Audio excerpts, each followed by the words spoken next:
Lindy, thank you very much indeed. An awful lot to unpick there and to discuss, which is great because we now have an opportunity to do that through a panel discussion. I'd like to invite, as you can see, Dr. Ruth Katamuri to the stage to join this discussion. Dr. Ruth is Senior Director at the Commonwealth Secretariat. The panel discussion is going to explore how policymakers, financiers and business leaders are driving investments in non-OECD countries, focusing on innovative approaches that bypass the traditional fossil fuel dependent models followed by Western economies. The session will also highlight key strategies that prioritise renewable energy, sustainable infrastructure and equitable growth, offering insight into how these regions are advancing towards a low carbon future. So, as I find my seat, I'm going to ask Lindy the first question, which of course is that your key message, if I'm not wrong, seemed to be that new disruptive solutions are necessary. But what does that actually look like in practice? I think the reality is that when we look at the profile of emissions globally, that we do need to accept that we need to do things differently.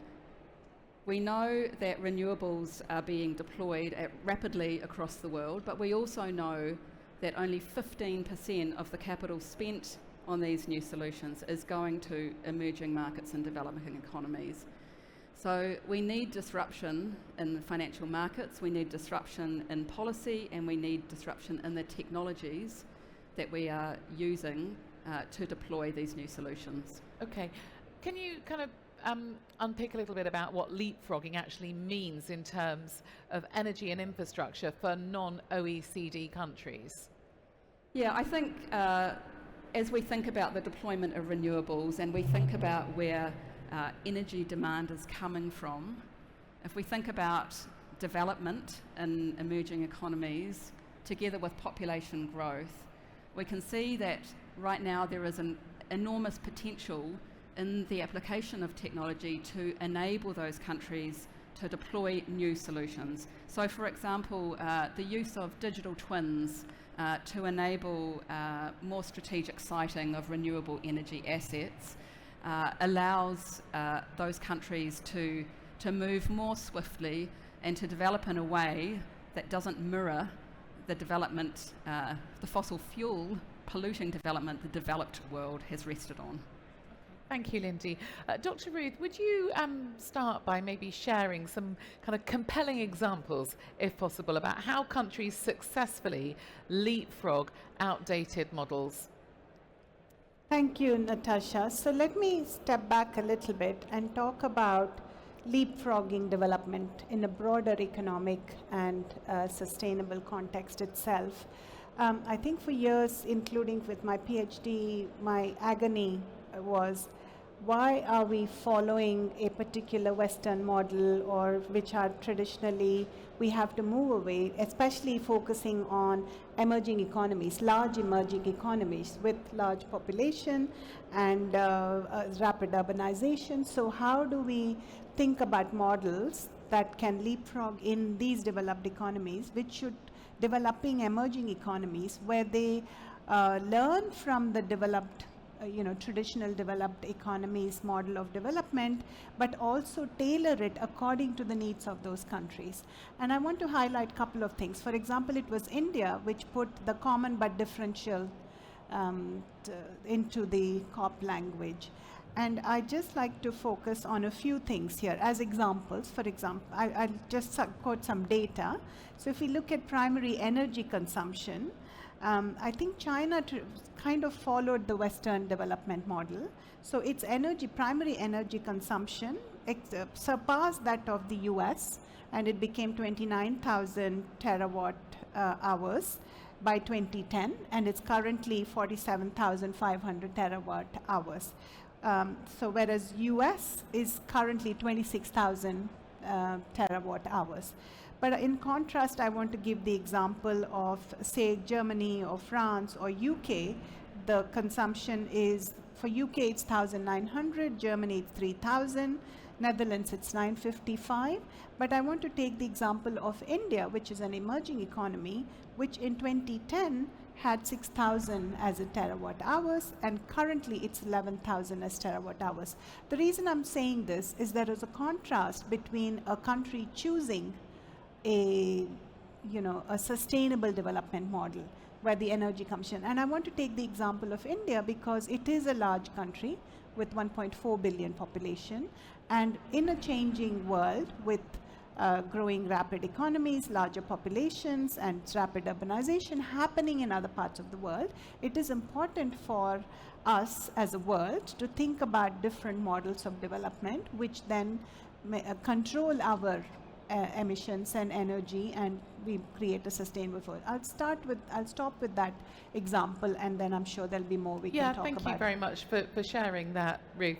I mean, Lindy, I guess leapfrogging successfully requires a combination, doesn't it? And I'm sure you'll agree, Ruth, of technology, Yes. policy and mindset. But Yes. which would you say, Lindy, is the toughest to shift? I would also add finance into that list. Yeah, go on then. technology, policy, mindset, and finance.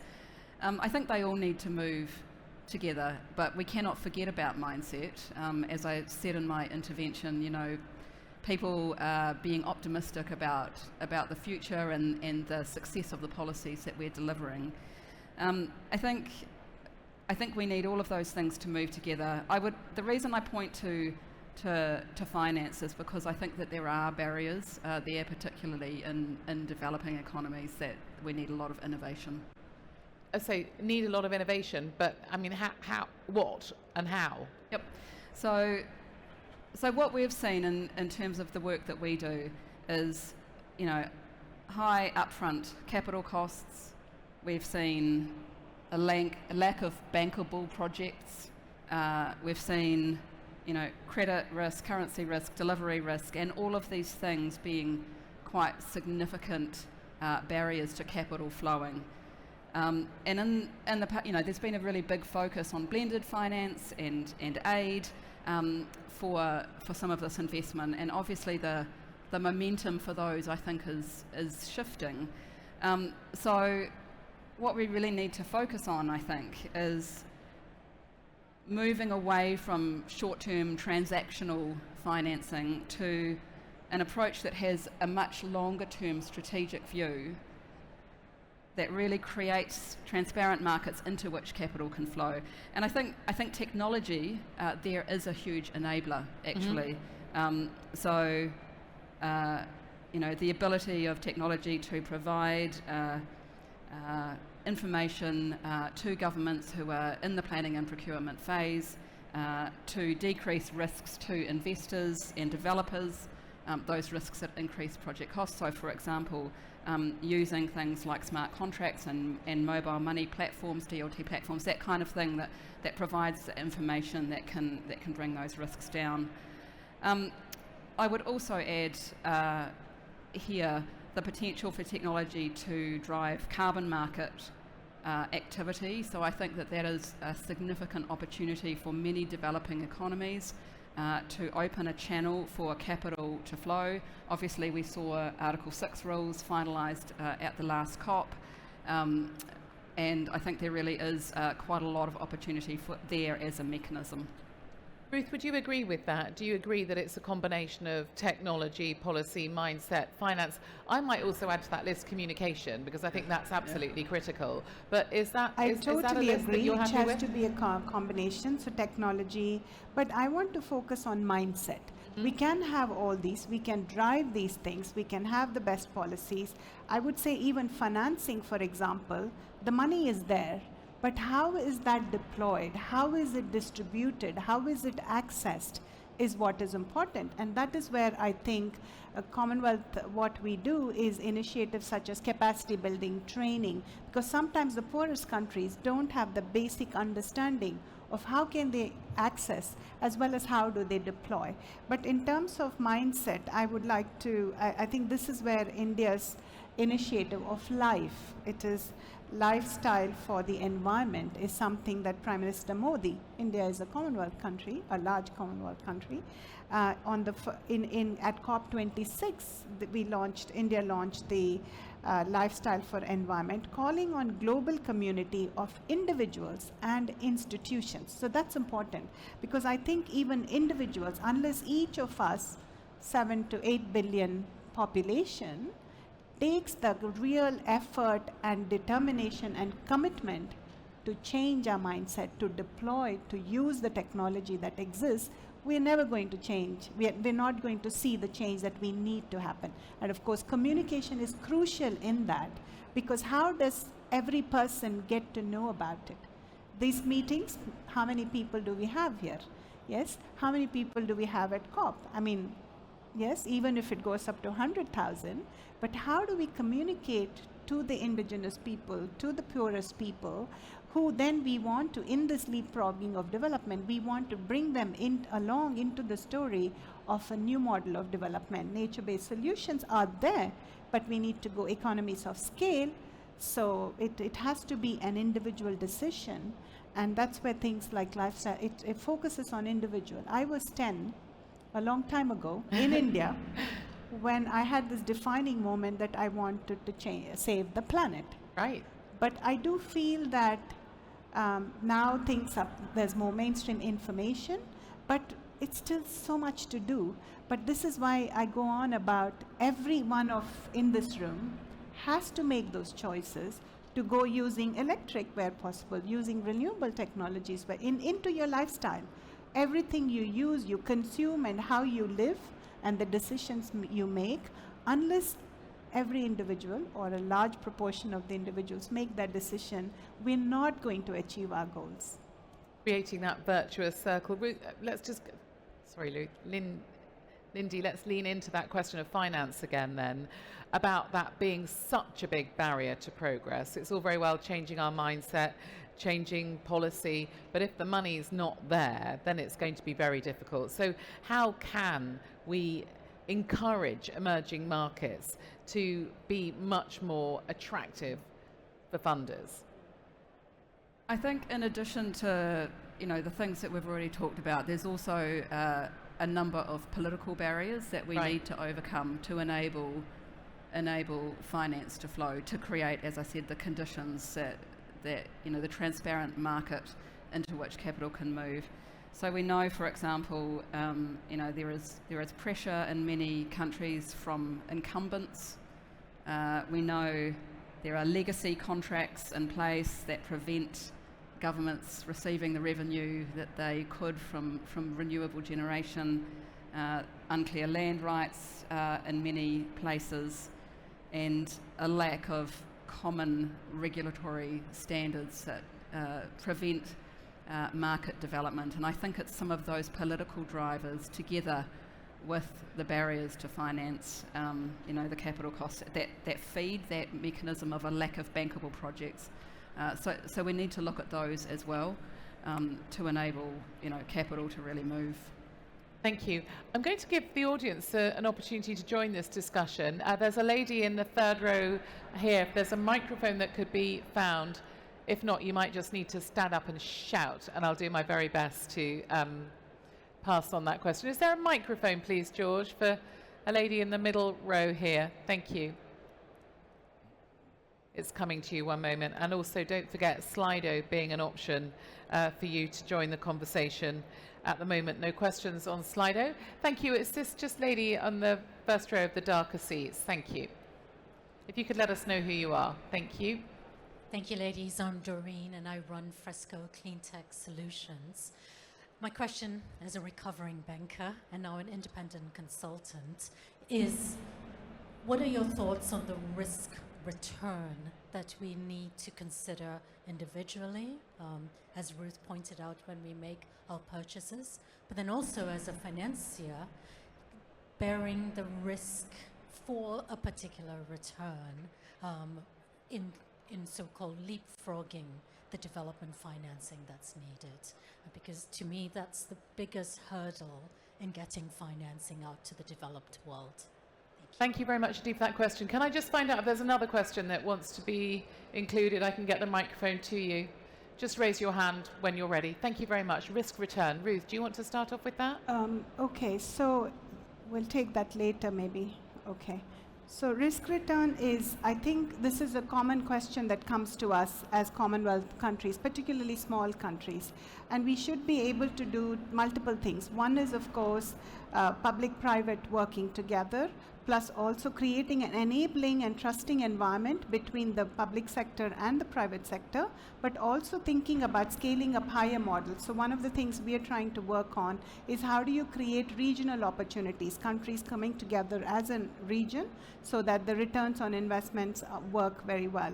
I want to take some example here, and these are some things we are doing in the Commonwealth, but I want to take an example of a solar social enterprise in India. And the barriers that exist in India were risk aversion, short-term bias, trust deficit in order to supply to the poorer communities, women and people in slums and children who needed access to energy, who needed financing, and the banks didn't allow that or provide that. So what this organization did is they gave the guarantee. So this is real solutions, practical solutions which have worked very well. So they gave the guarantee to the bank.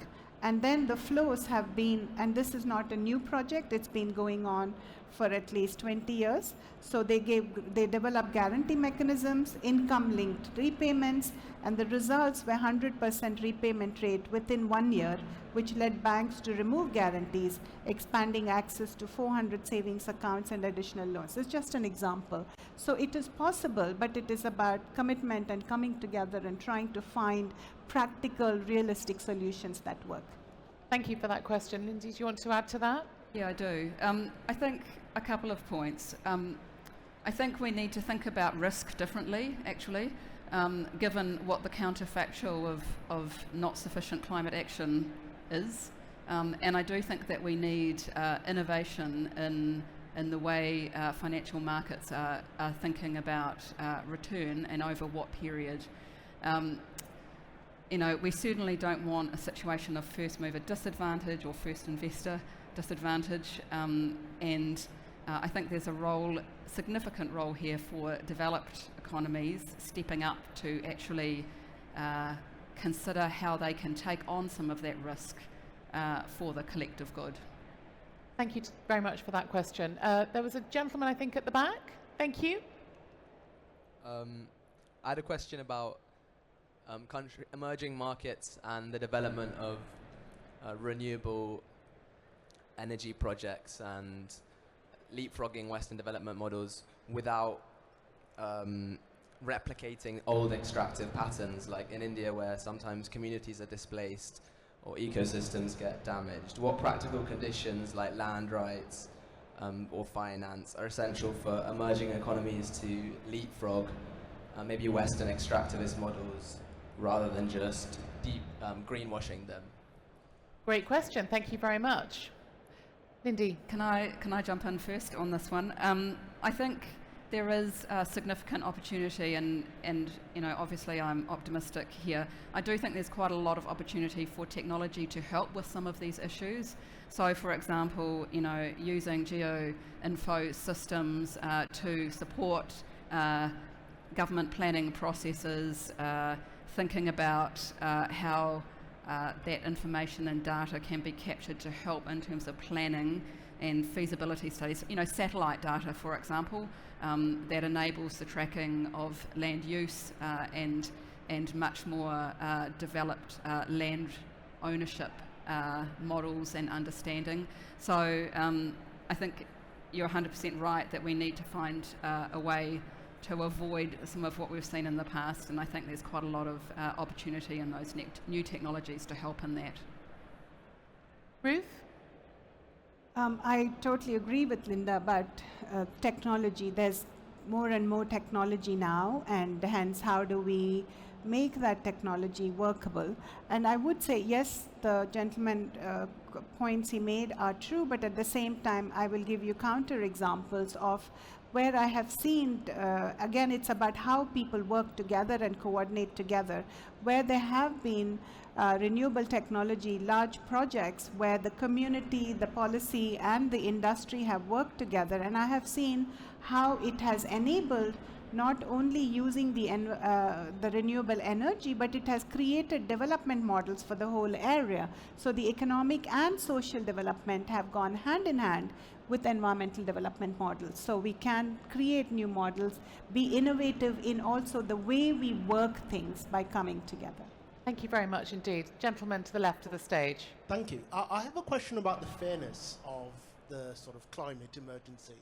Is it fair to place the burden on the developed world, the global south, to try to have economic development at the same time as having a sustainable future in terms of using renewable energy, when Western countries have probably been responsible for the vast majority of historical emissions, and were able to do that through the use of coal and other things that we now consider dirty, but would be far cheaper to these countries that don't perhaps have access to capital markets the same way that developed countries have, where they can afford to explore green energy in ways that developing countries can't. Thank you very much for that question. It's one that I wanted to ask. To add to it is about global success is going to require international cooperation, essentially, is what you're saying, isn't it? And kind of support. Yeah, and I think what you're describing is the basis of common but differentiated responsibility, CBDR, in the Paris Agreement. So that really highlights the fact that the reason that we are in the situation that we are in right now is because of developed economies development.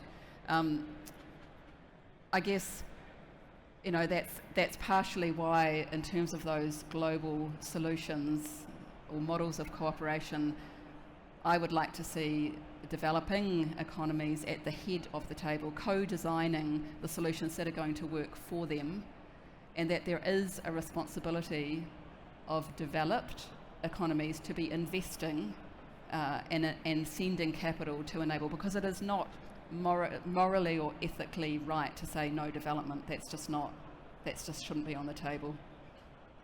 Ruth, would you like to address that question? So in real terms, in the Commonwealth nations, what we are doing is we push it beyond the dichotomy of growth or degrowth.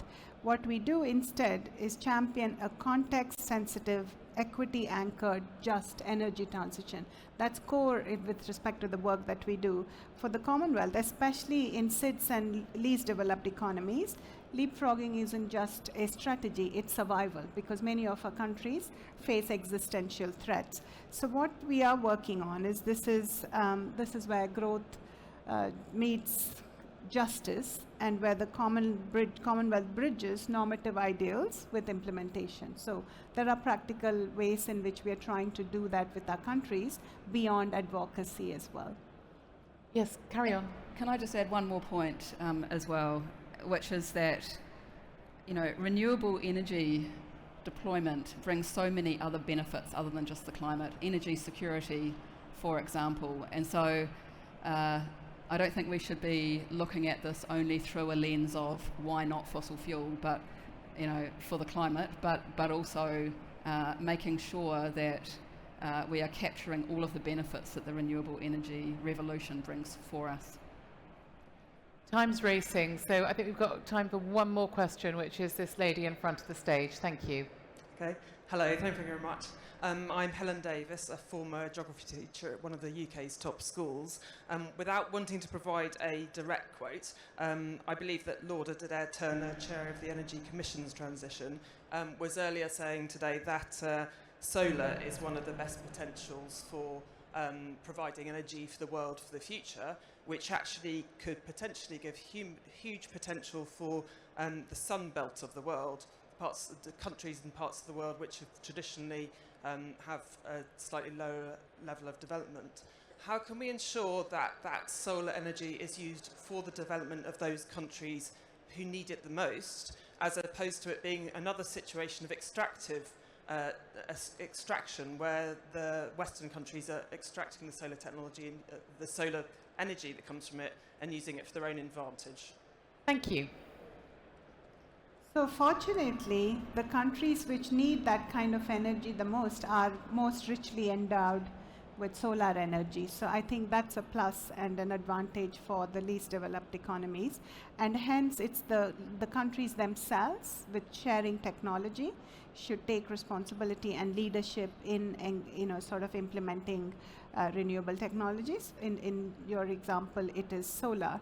But I'm having conversations with some of the island countries saying, how can we then create more which are located where there is a lot of wind, enabling, they have the opportunity to develop wind energy and then coming together. So there are alternatives as well. So together with solar is extremely important. But again, when we share technologies, there have been challenges in the past. And I would also say that I think countries should also invest in developing solar technology within countries where they have the ability, because sometimes in taking solar energy from countries where the supply is of the least cost, it's not the best result, because lots of times other countries who take those are being compromised by the technology transfer not being optimal for the country which is purchasing that technology. Want to add to that? Yeah, I guess this for me comes back to countries collectively looking at where you can get the most impact on sustainable development, the most impact on emissions abatement, given what we know about future development pathways, future population growth, and actually coming together for those conversations to enable those resources to go where they are most needed. Lovely, thank you very much. Well, we are reaching the end of our session, so thank you for that question. I would like to fast forward 10 years and ask you both what success would look like. Go first? Go first. What would success look like? So I do think, technology, we have rapidly progressed in the last few decades. And I would say the silver lining of COVID-19 is that even the technology that existed, we did not trial them, we were slow, but we leapfrogged into the adoption of technology so that we are in a world beyond global villages to a one globally connected digital world.